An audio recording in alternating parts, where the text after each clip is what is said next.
calling to confirm who the lender is, as well as if their lending ability is there, or if this was just a fly-by-night, they just threw something out there and hope that it sticks. That is something that can make or break a deal.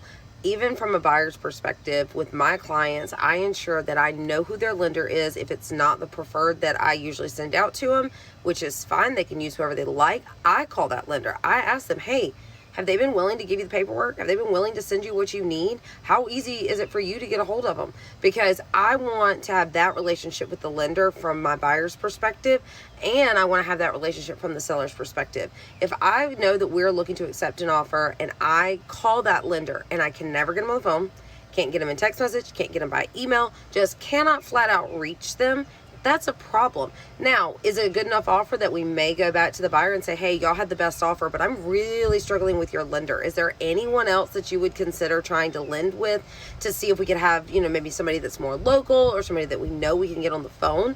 Because if it ruins the selling side of the transaction, it's ruining the buyer's side too. And it doesn't matter what house they choose to buy. If they don't know this information about their lender, then they may not be informed enough to even make an offer on another house and then get turned down for the exact same thing. So there's a lot of variables here where the listing agent, the buyer's agent, everybody should be talking and especially communicating with that lender. That way we know, is this buyer actually qualified? Did they send in documents? Did they get through pre-approved underwriting? Like, where are they at? Because I don't want to present something to my seller and say, hey, here's your options. Here's the best of the offers. Here's how we're going to break everything down and look at it side by side if there's multiple offers, and then come back to them and say, I can't get the agent on the phone. I can't reach anybody. I don't know if it's going to hold or if it's going to stick. And being able to try to convince them that that's a good idea to take that offer. No, there's no way. No good listing agent would do that, and no good buyer's agent would put that on them. They should be vetting this ahead of time as well. It is our jobs as buyer's agents and listing agents to work together for the best of both clients. It doesn't matter who you're representing. You want to do the best deal for both sides, because if both sides aren't in agreement and if both sides can't pull through and pull their own weight, guess what? The deal never closes. Nobody gets paid. Nobody gets a house. Nobody gets to sell a house. Nobody gets to move to a new house. None of the things happen.